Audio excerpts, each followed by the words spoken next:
حضرت مولا علی شیر خدا نے فرمایا تھا قرآن پاک کبھی پرانا نہیں ہوگا، جب بھی پڑھو گے نیا مزہ ہی آئے گا، نیا سرور ہی آئے گا، نئی کیف۔ بڑے بڑے کٹر کافر قرآن پاک سنتے تھے نا۔ ایک دن عتبہ کہنے لگا ابو جہل سے اور دیگر لوگوں سے کہ بڑی ہو گئی لڑائی، بڑی ہو گئی بحث، اس طرح کرتا ہوں میں جا کے نہ تو محمد ابن عبداللہ صلی اللہ میں جا کے بات کرتا ہوں حضور سے۔ عتبہ آ گیا، کہنے لگا میں مذاکرات کرتا ہوں۔ صاحب نے کہا چل تو سیانا آدمی ہے، سمجھدار ہے، چلا جا۔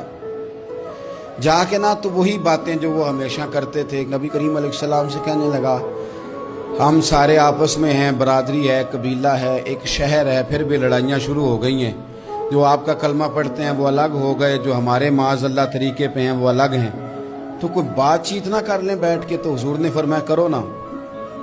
کہنے لگا اگر آپ سرداری چاہتے ہیں تو ہم دیتے ہیں، اور اگر آپ مال و دولت چاہتے ہیں تو معاذ اللہ ہم دیتے ہیں۔ جو آپ کہتے ہیں ہم کرتے ہیں، کسی طرح کا بھی آپ کا مطالبہ ہے تو ہم پورا کرنے کو تیار ہیں، تو آپ بتا دیں ہم وہ کر دیتے ہیں۔ وہ بڑی اس نے لمبی چوڑی تقریر کی، جتنی آفریں گنا سکتا تھا گنوائیں۔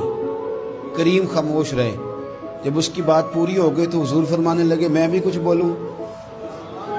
کہنے لگا بولیں۔ میرے نبی پاک نے قرآن پاک پڑھنا شروع کر دیا، چند آیتیں پڑھی، کھڑا تھا بیٹھ گیا، پھر اٹھ پڑا، کبھی ادھر جاتا ہے کبھی ادھر آتا ہے۔ حضور نے تلاوت ختم کی، کہا کوئی بات کرنی ہے؟ کہنے لگا نہیں مجھے اجازت دے دو۔ واپس گیا، جب گیا نا تو ابو جہل دور سے دیکھ کے کہنے لگا جو گیا تھا وہ تو عتبہ تھا، اور یہ جو آ رہا ہے یہ کوئی اور ہے، یہ کوئی اور ہے، یہ وہ نہیں ہے جو گیا تھا۔